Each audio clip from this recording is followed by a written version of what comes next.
చేరాలంటే ఈ ప్రక్రియ తొందరగా చేయాలి. దానికి అఖిలపక్ష సమావేశమే సరైన మార్గం. సార్, ముఖ్యంగా చూసుకుంటే కనుక కాంగ్రెస్పై ప్రతిపక్షాలు చేస్తున్నంత వ్యతిరేకత ప్రజల్లో నిజంగా ఉందా, లేకపోతే ప్రతిపక్షాలు కేవలం విమర్శలు చేస్తున్నాయనుకోవచ్చా? ఎందుకంటే ఇప్పుడు బీసీ రిజర్వేషన్ నిజంగా కాంగ్రెస్ ప్రభుత్వం జీవో తీసుకొస్తే కొంతవరకు లాభం జరిగే అవకాశాలు ఉంటాయని చెప్తున్నారు. మరి చూద్దాం. కాంగ్రెస్ లీడర్ గౌరీ సతీష్ గారు ఉన్నారు, కాంగ్రెస్ అధికార ప్రతినిధి, ఆయన అడుగుదాం. గౌరీ సతీష్ గారు, ఎలా చూడాలి? కోర్టులు జోక్యం చేసుకున్నంత వరకు కూడా రాష్ట్ర ఎన్నికల కమిషన్ కానీ లేకపోతే ప్రభుత్వాలు కానీ ఎందుకు స్థానిక సంస్థలు కానీ మున్సిపల్ ఎలక్షన్ కానీ జరిపించలేకపోతున్నాయి? ఎందుకంటే మనం అందరం వాస్తవాన్ని ఆలోచన చేయాలి. కోర్టు కల్పించుకునేంత వరకు ఆగిండ్రు అనేది ప్రజాప్రభుత్వం అవాస్తవమైనటువంటి మాట. దానికంటే ముందే తెలంగాణ రాష్ట్రంలో స్థానిక సంస్థల్లో ఎన్నికలు జరపాలి. దాంతోపాటుగా మేము ఇచ్చినటువంటి కామారెడ్డి డిక్లరేషన్ ఆధారంగా 42% రిజర్వేషన్ కల్పించాలన్న ఉద్దేశంతో తెలంగాణ రాష్ట్ర వ్యాప్తంగా సామాజిక మార్పు కొరకు అసెంబ్లీలో బిల్లు ప్రవేశపెట్టి దాన్ని కేంద్ర ప్రభుత్వానికి పంపి దాన్ని ఆమోదింప చేసుకోవాలనే ఉద్దేశంతో రాష్ట్ర ప్రభుత్వం శాయశక్తుల ప్రయత్నం చేస్తుంది. దాంతోపాటుగా ఇక్కడ జరిగినటువంటి ఏదైతే కులగణన ఉందో దాన్ని కూడా చట్టబద్ధత సాధించాలనే ఉద్దేశంతో ఈ ప్రక్రియ కొనసాగుతుందనేది మనం అందరం కూడా ఆలోచన చేయాలి. అది కాకుండా హైకోర్టు చెప్పింది కాబట్టి వాళ్ళు చేస్తుండ్రు అనేది అబద్ధమైనటువంటి మాట. దాంతోపాటుగా ఏదైతే తెలంగాణ రాష్ట్రంలో గతంలో బీఆర్ఎస్ 2 పర్యాయాలు 33% ఉన్నటువంటి బీసీల రిజర్వేషన్లను 27%కే చేసి స్థానిక సంస్థల ఎన్నికలు నిర్వహించినటువంటి ఘనత కూడా మనం అందరం కూడా ఒకసారి గుర్తు చేసుకోవాలి. ఇవన్నీ మర్చి ఇప్పుడు కల్లబొల్లి మాటలు చెప్పి ఇప్పుడు మాకేదో ప్రేమ ఉందని చెప్పి ఒలకబోసే ప్రయత్నం చేసి యావత్ తెలంగాణ సమాజంతా కూడా ప్రజలంతా కూడా గ్రహిస్తూ ఉన్నారు. దాంతోపాటు భారతీయ జనతా పార్టీకి ఒక్కసారి ఆత్మపరిశీలన చేసుకోవాలి. ఎందుకంటే తెలంగాణ రాష్ట్రం 8 మంది ఎంపీలను ఇస్తే వారికి తెలంగాణ రాష్ట్రానికి రావాల్సినటువంటి కనీసం బైఫర్కేషన్ యాక్ట్లో ఉన్నటువంటి ఏదైతే నిధులు ఉన్నాయో దాంతో ప్రత్యేకమైనటువంటి సంస్థలు ఉన్నాయో వాటిని కూడా నిధులు కేటాయించకుండా తాత్సర్యం చేస్తున్నటువంటి భారతీయ జనతా పార్టీ బీసీ ప్రధానమంత్రి ఉన్నారని చెప్పుకుంటున్నటువంటి వాళ్ళు కనీసం తెలంగాణ రాష్ట్రానికి దేశంలో ఉన్నటువంటి బలమైనటువంటి డిమాండ్ బీసీ మంత్రిత్వ శాఖ అది చేయకపోగా ఏదో బట్టగాల్చి మీదేసే విధంగా అబద్ధాలు మాట్లాడే అబద్ధత భావంతో ఉన్నటువంటి మాటలు మాట్లాడితే ఎంతవరకు సమంజసమో వారు భారతీయ జనతా పార్టీ ఒకసారి యావత్ తెలంగాణ సమాజానికి సమాధానం చెప్పాలి. దాంతోపాటు కాంగ్రెస్ పార్టీ ఎప్పుడు కూడా మాట ఇస్తే నిలబెట్టుకుంటున్నటువంటి పార్టీ. ప్రజల్లో వ్యతిరేకత ఉందని చెప్తా ఉన్నారు. మేము ప్రత్యక్షంగా గ్రామాలు తిరుగుతున్నాం కాబట్టి ఆయా జిల్లాల్లో కూడా పర్యటిస్తున్నాం కాబట్టి ఎక్కడ కూడా వ్యతిరేకతలు ఎందుకు లేదు అంటే గత ప్రభుత్వం 2 పర్యాయాలు ప్రజలకు ఇచ్చినటువంటి హామీలను నెరవేర్చలేదు. అయినా కానీ రేవంత్ రెడ్డి ఆధ్వర్యంలో ఏర్పడినటువంటి ప్రజాప్రభుత్వం గౌరవ ముఖ్యమంత్రి గారు మంత్రిమండలి సారథ్యంలో ఒక్కొక్కటిగా మేము ఇచ్చినటువంటి హామీలు ఇటు ఆరోగ్యశ్రీ 10 లక్షల రూపాయల నుంచి నిన్న వేసినటువంటి 9 రోజులలో 9,09,000 కోట్ల రూపాయలు 1,39,111 ఎకరాలకు రైతు భరోసా కానీ గత ప్రభుత్వం ఏదైతే ఉందో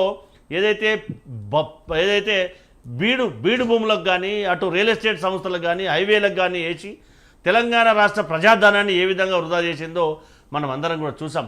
అలా జరగకూడదు. ఈ ప్రజాధనం ఎవరైతే నిజంగా అర్హులైనటువంటి వారికే ఇది చెందాలనే ఉద్దేశంతో ఆ విధంగా ముందుకు పోతూ ఉంటే అది కాదు అని చెప్పి అబద్ధాలు మాట్లాడే ప్రయత్నం చేయడం అనేది సమంజసం కాదు.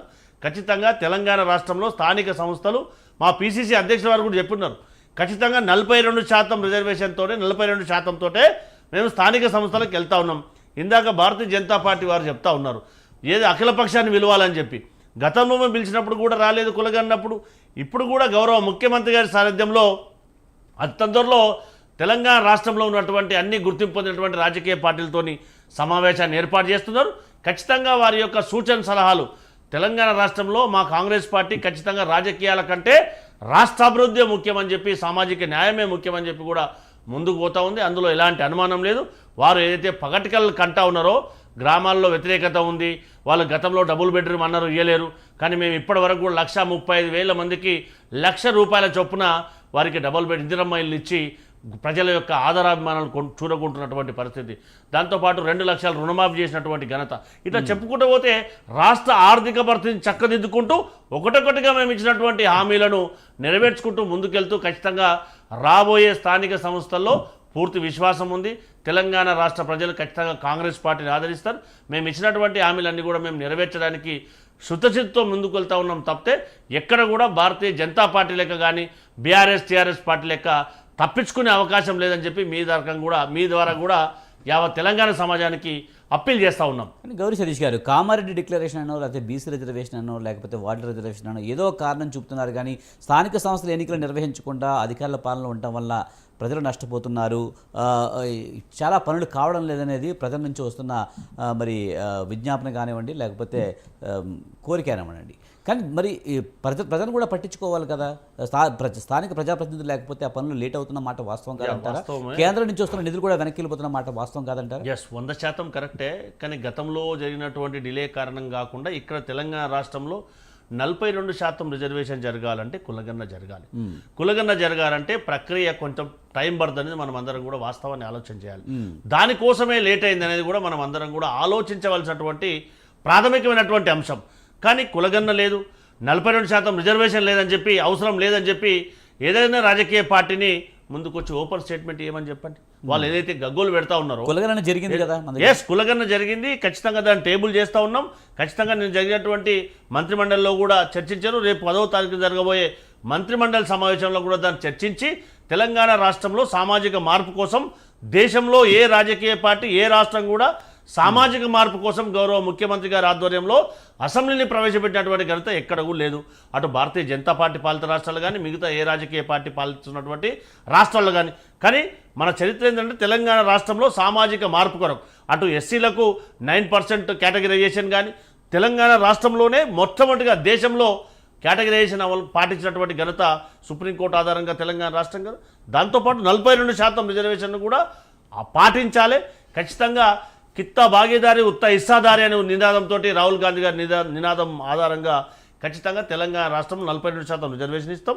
దానికి అనుగుణంగానే ఖచ్చితంగా స్థానిక సంస్థల్లో ఒక్క చిన్న ఆలోచన చేయాలి అన్ని రాజకీయ పార్టీలు.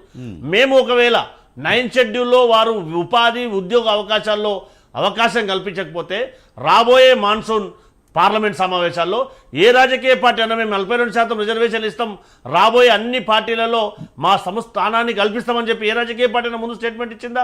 ఇప్పటివరకు రాజకీయ పార్టీలో కనీసం అంటే బీసీల ఓట్లను వాళ్ళు ఓట్లుగానే చూస్తూ ఉన్నారు. ఎక్కడ కూడా వారికి ప్రాతినిధ్యం కల్పించాలి అని చెప్పి కూడా ఎక్కడ కూడా ఆలోచించట్లేదు.